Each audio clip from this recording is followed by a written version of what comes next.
The White House scrambled Friday to explain newly released email excerpts that show a top State Department official pushing to water down the intelligence community's initial storyline in the Benghazi attack, as Republicans sharply challenged the administration's honesty.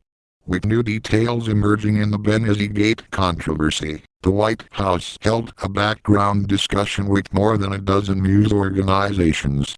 Afterward, Press Secretary Jay Carney weathered a barrage of questions from the media during an at times awkward White House briefing, where he tried to defend the truthfulness of his and other officials' prior claims that the initial talking points on the attack reflected the best intelligence assessment of the time. Carney lashed out at Republicans, accusing them of leaking the emails in an effort to politicize this. Further, he said, "These documents bear out what we've said all along." But Carney was challenged in that point, repeatedly by reporters at Friday's briefing but also by substance of the email excerpts themselves.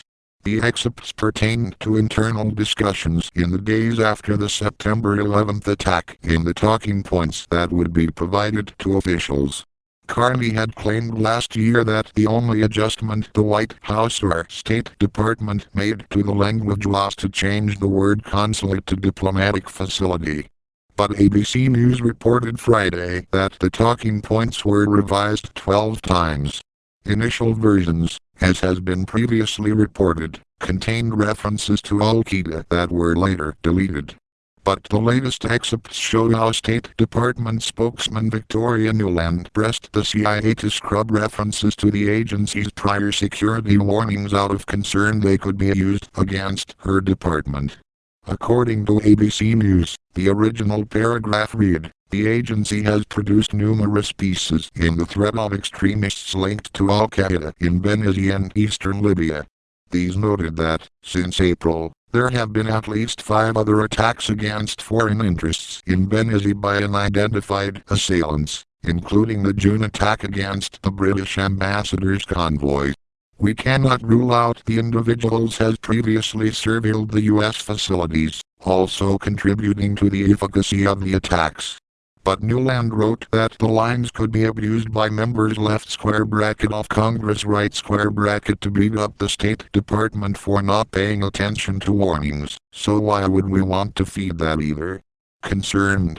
The paragraph in question was then reportedly deleted.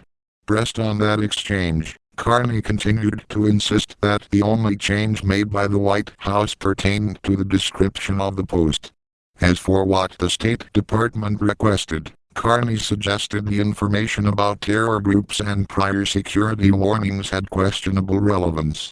The overriding concern of everyone involved in that circumstance is always to make sure that we're not giving to those who speak in public about these issues information that cannot be confirmed, speculation about who is responsible, other things like warnings that may or may not be relevant, Carney said.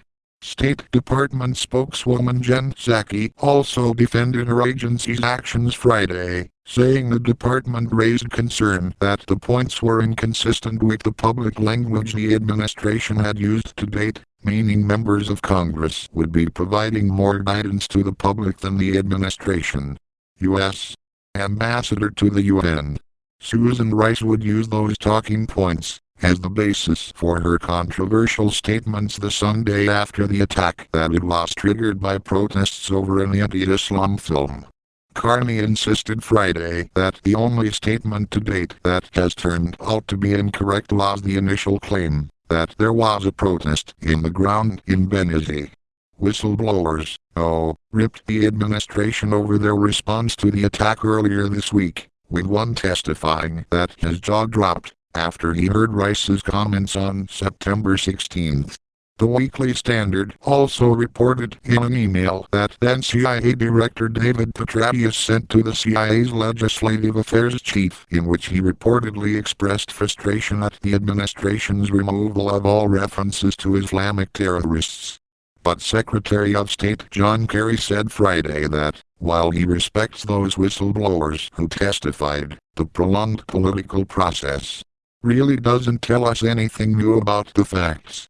While administration officials and congressional Democrats have described the